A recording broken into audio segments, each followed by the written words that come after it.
Hello, my name is Nick. I'm a PhD student at Imperial College London in HazeLab, and I'm going to talk to you about the work I've been doing with evacuations and planning evacuations using computers. Now, an increasing number of people have had to be evacuated from wildfires because of their higher intensity, because of their higher occurrence near populated communities. The best example to understand what might happen in evacuation and how it might go wrong is one that I have a personal connection to. Some of you might be familiar with it. We are going to talk about the 2018 Mati fire. The Mati fire happened near Athens, the capital of Greece. It is the deadliest European wildfire of the last century. 104 people died to that fire, and fortunately, my grandparents live there. They're okay, but I have seen the worst of what a wildfire can cause and how a bad evacuation can go from bad to worse really fast. So I think it would be worthwhile to talk through what happened on the day, so we can understand how a wildfire progresses, how an evacuation progresses, and what problems might arise, and how we can use science and mathematics to solve it. So in terms of the fire's footprints, it wasn't a big fire by any means. It's about as big as a rather large airport in terms of footprint. The problem was, it was very fast, and it started very near a community directly headed towards the sea. So let's go through what happened on the day, see what we can learn from it.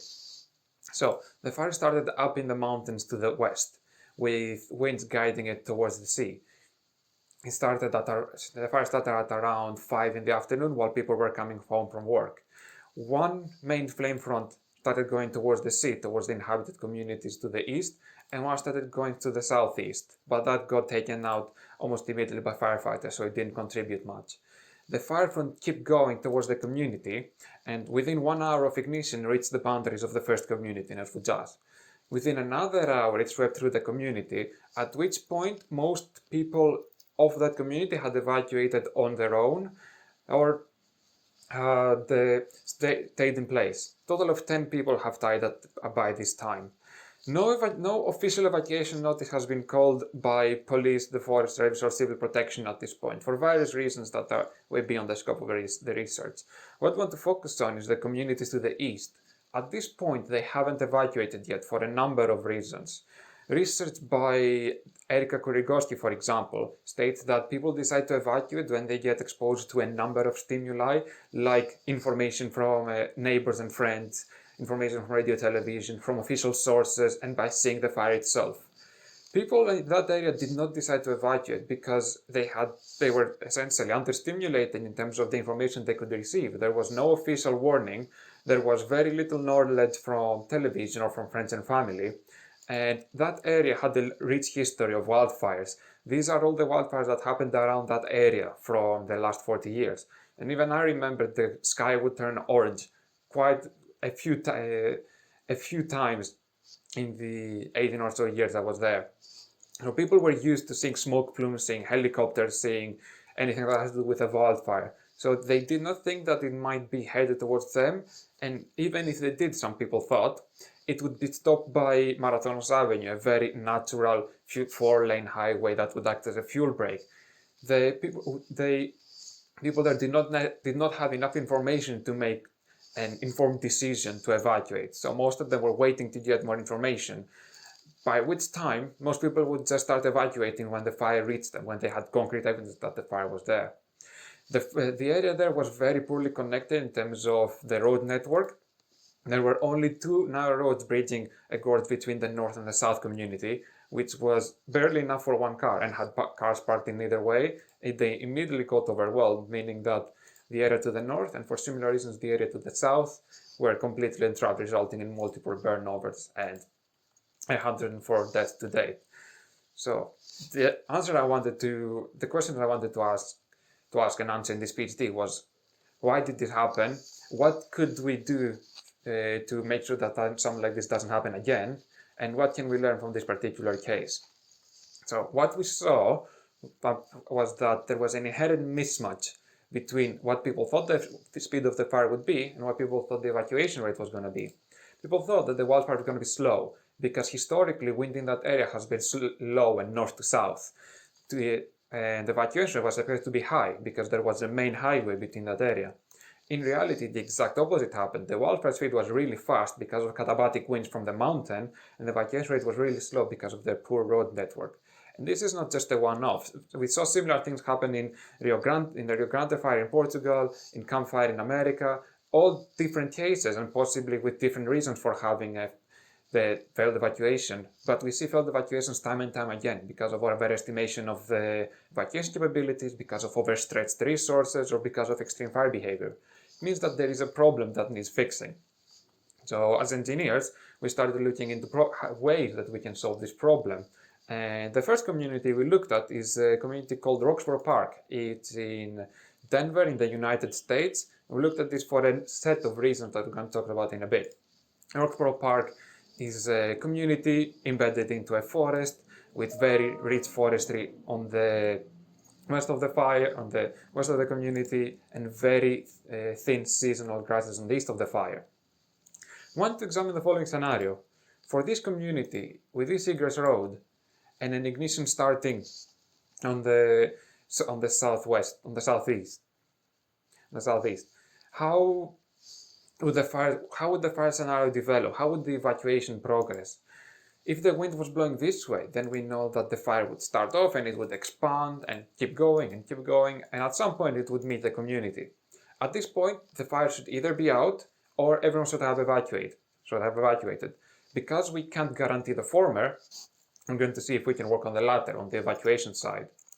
Now, the reason we selected this area is because as part of the Unity project that I've been working on, the first platform that tries to integrate evacuation modeling and wildfire modeling at the same time, we worked on this area a lot practically in terms of looking at what vegetation there is, looking at the evacuation capabilities of the communities, running simulations, and so on.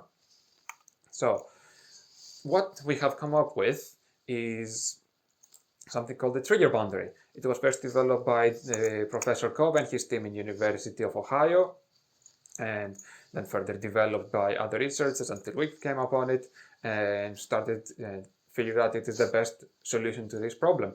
The trigger boundary line gives you the latest safe evacuation opportunity.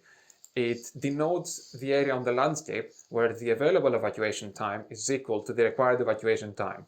In other words, it's the line where the distance of the fire from where it is to the community is the same as the time it will take the community to evacuate.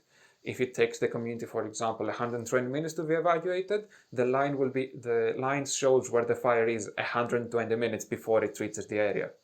This means that there are two problems to solve. We need to understand how the wildfire dynamics will develop in this area and how the evacuation will develop in this area.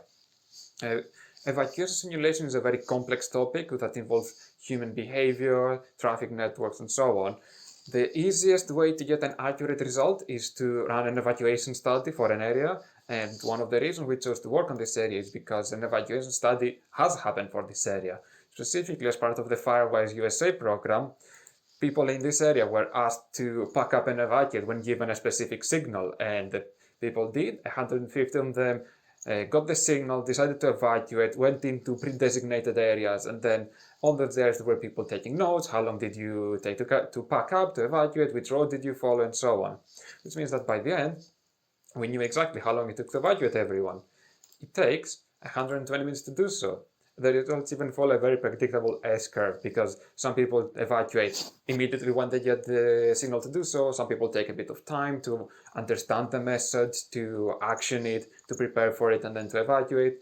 And we figure that at 120 minutes, we can consider everyone evacuated. That means that the evacuation part is done. It means that the wildfire part now needs to be considered. Well, it's best to use a model for wildfires because we can't prescribe this as easy as an evacuation study, so we prefer to use models. Now, there are a lot of models that deal with wildfires. Essentially, how they work is that they have some inputs pertaining to aspects that characterize the area you're studying, and they give you some outputs.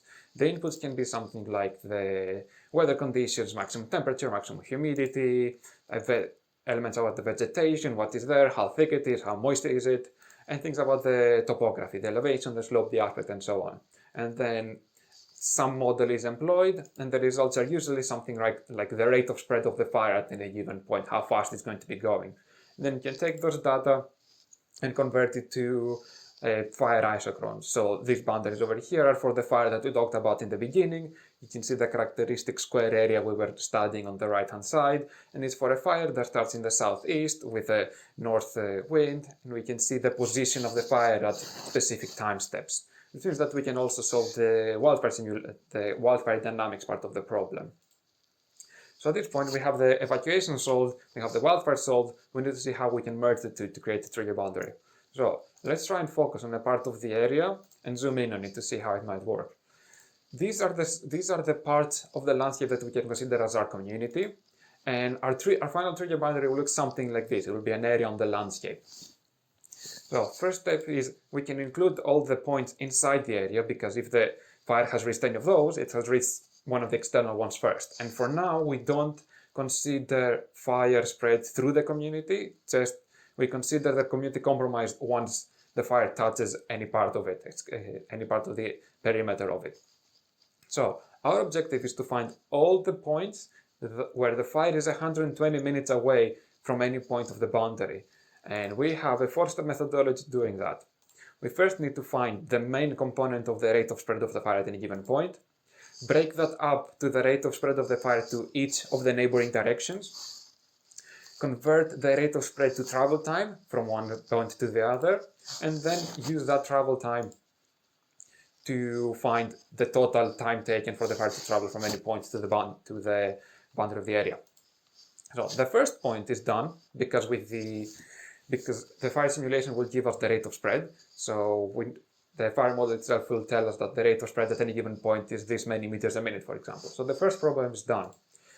The second problem of finding the rate of spread to each direction is a bit more difficult to solve, but we can employ an empirical formula found by Anderson and then improved by Finney, which say that a point ignition with a specific rate of spread and wind condition will spread out at an ellipse, which is very rigorously mathematically explained. Now, this might be a simplification from real fires. This is a photo from drip ignition from a helicopter, and each drip does result in a ellipsoidal fire. Other shapes have been proposed, but an ellipse is accurate enough and easy to describe mathematically that we stick to it. So we can use this method, and with using the maximum rate of spread, we can estimate the rate of spread of the fire to any given direction. So once we have the rate of spread to any given direction, we can easily find the travel time if we know the distance between each point, which we know because it is a standardly discretized matrix essentially. Then the rest is essentially mechanics. If you know the velocity between 2 points, you can find the travel time. You can consider that part done. And at this point, we have a network that says how long the fire takes to travel from each point to the next. This problem is a popular problem in computer science called the traveling salesman method, or the weighted node network. There are many ways to solve it. We've elected to implement something called a breadth first search, or a BFS. It goes from a starting node, which we chose to be one from the community, and spreads outwards from there until it finally gets to all the points that are 120 minutes, in our case, away from the initial point, at which point we stop the simulation and say, okay, all the points that you did go through are inside the boundaries, all the points that you didn't go to are outside the boundary, and then we can find the boundary that way. And with that, we can find, for example, that orange point will go to the closest point of the community through that path, and that orange point will go to the community in the shortest amount of time through that path, which means that we solved our last problem. Now we're under simulation again for this community, and we get a boundary that looks like this, roughly. This means that the latest safe evacuation opportunity is when the fire is on or outside this fire. If you start an evacuation after the fire has crossed this boundary, you will not have enough time to do it successfully or completely. This is a great result so far. It only accounts for the one fire we simulated and for the one evacuation study we did. It is hard to do an ensemble simulation, or a simulation where you want to plan out long term. So for this case, this is the algorithm that we called Peril, developed by Harry Mitchell at Imperial College. He used it to simulate a popular fire in the UK, the Swinley fire, and then drew trigger boundaries based on failure or success of fire breaks for specific communities. And then we also applied it to Roxborough Park. This is the same case that we've been talking for. Area B is the rectangle we're talking about. The blue contours denote The fire evolution and the red contours denote the trigger boundary with a safety factor applied. So what happens if you want to do long-term studies for using trigger boundaries? If you want to plan out what might happen for any fire as opposed to a particular fire. So what we chose to do is an ensemble simulation. Instead of doing one fire simulation, we're going to do a lot of them and vary the inputs and ignition points every time. So we're going to bunch up all the values that pertain to a wildfire simulation, such as the maximum temperature, humidities, and so on. And we're going to bunch up all the evacuation terms, be it just the evacuation time or anything that might apply it, and assume that they are controlled by some statistical variables. For now, let's assume they are normally distributed. What we're going to do is we're going to randomly pick an ignition point away from the community, randomly pick a set of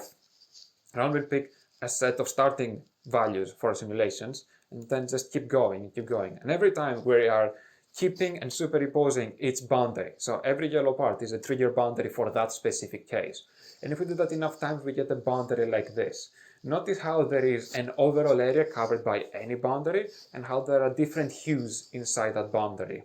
If we clean it up and try and bunch up all the samely colored hues together, we would get something like this. This is what we call a probabilistic trigger boundary. Not only does it give us one action line for any given fire, so any fire that reaches the red mark is still enough to evacuate successfully, it also shows us the sensitivity or the uncertainty of the fire behavior in that area. So in this example, any fire coming from the west is relatively certain in its behavior, so you can make more concrete plans, but any fire coming from the southeast is a lot more uncertain in its behavior. You need to be a lot more careful if a fire comes from there. And this is the actual research that we did on the paper published here. This is for the entire community, not just for the rectangular area we were studying. We studied two possibilities for an R set of 120 minutes and for one triple that to reflect any conditions such as roadworks. And so where there is increased uncertainty, where there is less uncertainty, we saw that a nearby dirt road was a fuel break for some of the fires, not for others, so there was a lot of uncertainty of the fire coming from that area. Areas of increased uncertainty increased with increased evacuation time, and then we included this metric on the south, a hazard rosette, to show which fire egress areas pose the most uncertainty for the community response. Now let's go back to Matti. Through the summer, we tried to implement the methodology of probabilistic trigger boundaries to try and explain what happened on the day. So we're working with another undergraduate student, Yorgos. We found the weather data for the last 20 years from the nearest weather station. We compiled and translated the vegetation of the area to suitable ones for the fire model which we use. In this case, it's FlamMap. It's a similar version to Farsight, but it's not temporally variable. And we also got all the elevation data. And decided to run a study to see what happens. The answer we wanted to see is, was there something that could have been done on the day? If everything went correct, could the fire have gone differently? So, concerning the evacuation time, there was a group of researchers from Greece, Ohio, and Japan that did evacuation simulations for this community and came up with numbers ranging from 60 minutes to 90 minutes. So we decided to say that the evacuation time is 75 minutes, normally distributed with a standard deviation of about 10. See what happens. So we ran the simulation with the ignition point of the fire there. Was there a chance for people to evacuate on time? We chose this as our urban community, ran the study, and found that there was not enough. There was very little chance for a fire starting from there to successfully evacuate.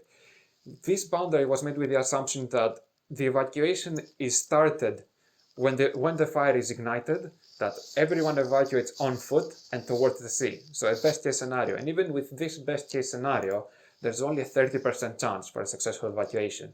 This shows you that the firefighters could not have done anything. That thing could be done on the day to save those people. Something should have been done months or years before, with fuel conditioning, with fire breaks, with smart monitoring systems. The fire should not have been allowed to start there. Even disregarding this outcome, this shows you the power of probabilistic trigger boundaries and how they can be used. For example, a fire break on the south might be a good idea to take off all that uncertainty that arises from there on the south. A smart monitoring system or a series of watchtowers would be very smart around the edge of the probabilistic boundary for an early detection system. And maybe even fuel conditioning measures or forest conditioning measures could be implemented and could be maybe applied for with European grants and so on, because there is a quantifiable, measurable and bound area where they need to happen. Anything with more than 30% successful evacuation chance, for example, would need to be forest conditions so that an ignition doesn't happen there, and even if it does, it doesn't become an uncontrollable fire. So in conclusion, we found that there is a gap between perceived evacuation time and wildfire time in the stakeholders' minds, in firefighters' time and expectations. We found that trigger boundaries is a very good tool to bridge the gap in this mismatch. Then we developed this tool further to stochastic or probabilistic boundaries, which account for the variability or the uncertainty of the evacuation progress, of the wildfire progress, the uncertainty of the input data, and the chronic weather conditions for any area. We found a new design criteria and a way to quantify the effect of changes one might do to the environment, find out where they might best target to do so, and developed a framework for instant response to a hazard. So that's all from me. I hope you keep in touch. Reach out via email or Twitter if you want to discuss more. Thank you very much for your time.